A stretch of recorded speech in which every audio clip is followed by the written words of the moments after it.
So yun, magandang hapon mga kantors. Short vlog ulit tayo mga kantors dahil palubat yung cellphone natin, nasa 30% na lang tayo. Ito pala yung unit ni Sir Junmar Rosalde ng ngayon sa Puente Bungla sa Ahoy, Iloilo. Sorry, medyo madilim yung kuha ng camera natin at sobrang init. Yan, bali sariling gawa ko itong mga kanter. Bali ginaya ko yung sa Nimrod na receiver. 15,000 ata yung singil ko dito mga kanter, kaya medyo wala tayong masyadong ano dito, malaking income dito. 15 lang to eh.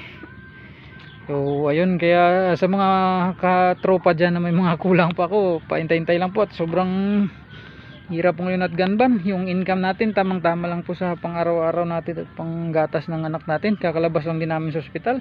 Shoutout kay Sir Guard Marbaid. Sir, hintayin nyo lang po yung sa inyo. Pinadublihan ko pa ng ano eh, ng stainless yung foot pump nyo na kinonvert natin sa regulated. At may nasampulan dito kasing tropa natin na sabugan eh, na tumaas yung output sa ginawang regulated na foot pump.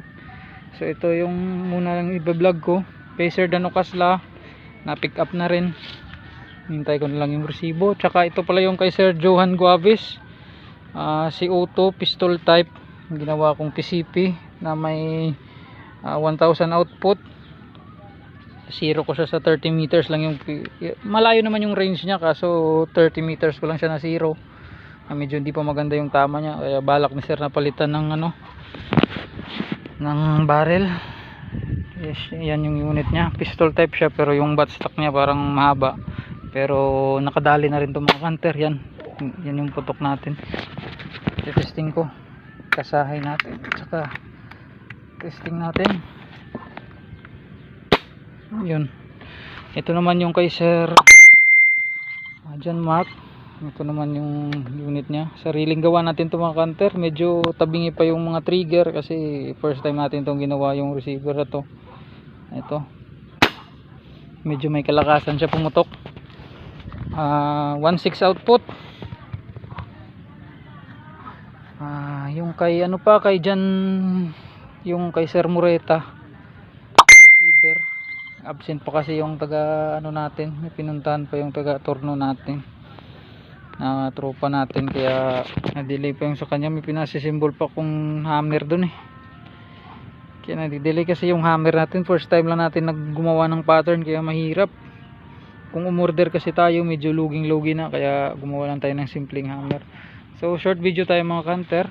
May side cam ako, try kong ipapakita yung patama natin. Pang kahit 5 shots lang ito, testing natin. Stay tuned lang po at pupost ko muna. Shoutout sa mga tropa natin na gusto magpa-shoutout dyan, hindi ko pa na siya shoutout. Shoutout kay Sir kay Paring Kapulso, kay Sir Jake, kay Sir Amay, sa mga tropa natin dyan na nanonood palagi, na hindi ko na ma-shoutout, pasensya na po at marami kayo, pero alam nyo na kung sino kayo sa mga nanonood lagi sa vlog ko. Stay tuned lang po, testing ko 5 shots sa 33 meters. Stay tuned, ikakabit natin side cam. Subukan natin kung kasya dito at Bushnell scope to, pwede siguro. Stay tuned lang po. So ayan na mga cutters, set up na natin yung side cam natin. Yung scope pala ni Sir is yung mumurahing scope ko to na binibenta sa halagang 1.5. Bushnell type, pero yung crosser niya parang Discovery na siya, nakadat siya.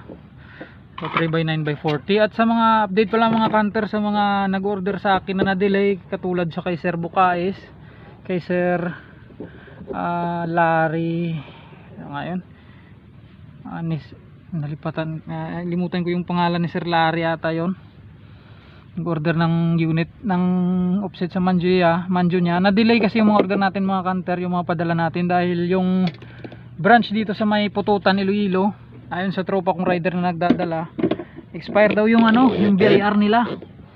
Kaya pinapasa pa yung mga padala ko dun sa Pasay, malayo na yon. Kaya hintay-hintay lang kayo, kahit na-delay makakarating naman yun. Nagpapatulong lang kasi ako sa tropang rider, kahit may code ako dun sa GNT. Mahirap pa rin pag mga airgun yung pinapadala natin, kasi bawal, alam nila dun, pero medyo ano lang, medyo kumbaga hintay-hintay lang tayo, dahil tinutulungan lang tayo ng tropang rider natin doon na makapadala tayo ng mga spare parts. At siya rin yung taga pick up. Malayo kasi dito sa amin mga kanter yung GNT. pag nagpadala ka kasi, maraming branch dito, pero pag nagpadala ka kasi sa main office talaga ikaw magpapadala, hindi pwedeng dito lang. Kaya either pupuntahan ko doon or papa pick up ko talaga dito, kaya malayo pa. So ito po yung first shot natin, sana tumama. Yan, first shot natin, nasa 33 yan. Yun, napakalakas mga kanter. Yung design kasi ng hammer natin mga kanter, kasi bago lang tayo sa design na to. Bali ano to, yung hammer natin napakalaki ng inat nya, yung parang buka nya bago dumapat sa ating valve, kaya napakalakas. Second shot, yun, napakaganda ng pataam mga kanter. Nasa tuto lang yung karga natin, kasi yung compressor ngayon naman ni Sir JR na nandito, low voltage din yun sa amin mga kanter, kaya hindi gumagana yung compressor, kaya pump tayo. Ito nasa third shot. Yun, testing pa tayo sa mga kanter, dahil para hindi masyadong maubos yung hangin ni Sir, at kakapagod rin magpump. Papunta siya dito galing Ahoy Iloilo. Bali, thank you pala kay Sir Jeffrey Santillan, dahil siya yung nag-refer nito sa akin, at saka kay Sir Rabi La Chica. Ito, 5 shot. Yun, kita nyo naman yung patama natin mga kanter. Napakaganda, napakalakas. So hanggang dyan lang muna yung video natin mga kanter, at para hindi tayo malubat, patitesting natin ito mamaya sa ating tropa. So tatanggalin natin yung ating side cam. Yan mga kanter, yan yung side cam galing Shopee. Tsaka yung scope na to, bihira ko lang to makita, pero ito lagi na order ko pag mga standard scope lang yung ginagamit. Yan yung marami pang di natatapos akong unit, at sobrang hirap ngayon at ganban, wala tayong income, wala tayong pang gamit. Shoutout pala kay Sir, kalimutan ko yung pangalan, from Dubai yata yun, kay Sir. Marami akong di na ano pa siya na nalista sa shoutout. Kakarating lang namin mga kanter galing ospital hospital ulit yung anak ko. So yun lang yung video natin mga kanter. Sana po suportahan nyo ako palagi sa mga video ko, sa may mga napalpak na ako na nagawa, lalo na kay may isang customer ako na naka-order ng offset na hindi na maganda yun, kay Ruka, sino ba yun, nakalimutan ko yung pangalan. May mga minsan may pagkakamali talaga sa mga gawa natin, mga palpak na gawa natin, pero patuloy tayong mag-aaral at pupursige na gumanda yung gawa natin. So yung mga kanter, salamat sa ating mga vlogs. God bless you po, lalo na kay Sir Ronnie Naknoy, my number 1 idol, at siyang hanggang ngayon di ko pa nababayaran ng utang. Yun yung problema natin mga kanter, marami tayong utang, lalo na kay Sir JR Mabagos, may balance pa ako. Kay Sir sino ba yung sa Dikoy yun, nakalimutan ko yung may balance din ako dun yung sa Dikoy. Kay Sir, nakalimutan ko ata yun, Jan Kevin Lucas. Sir, shout out, may utang pa ako sa iyo. Akala nyo lang mga kanter sa vlog ko may mga ginagawa tayong unit, akala nyo na may pera, pero wala, talagang hirap tayo mga kanter. Natatakot kasi ako pag siningil ko ng mahal natatakot ako ng matras. Gusto ko lang kasing may pang vlog, kaya minsan pinapatulan ko na kahit lugi.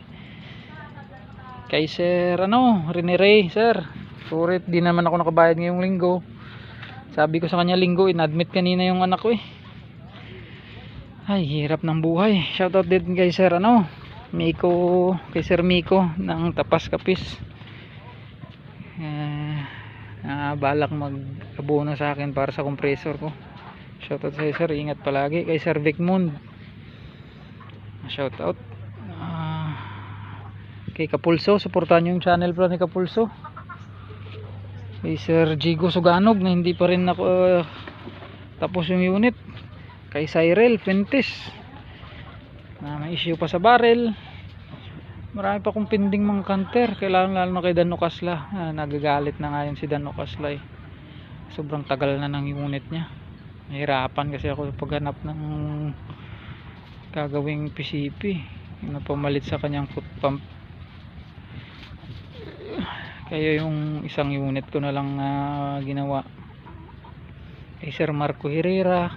Isa shoutout ko na yung mga problema natin na hindi pa tapos. Kay Sir Gardmar nag-chat naman kami. So medyo natagalan kasi yung unit niya dahil tatakot ako sa sumabog yung tank ng unit niya. So yun po, maraming salamat po sa panonood sa mga vlog natin kahit medyo madilim yung vlog natin. Salamat po always sa inyo. God bless po, bye bye.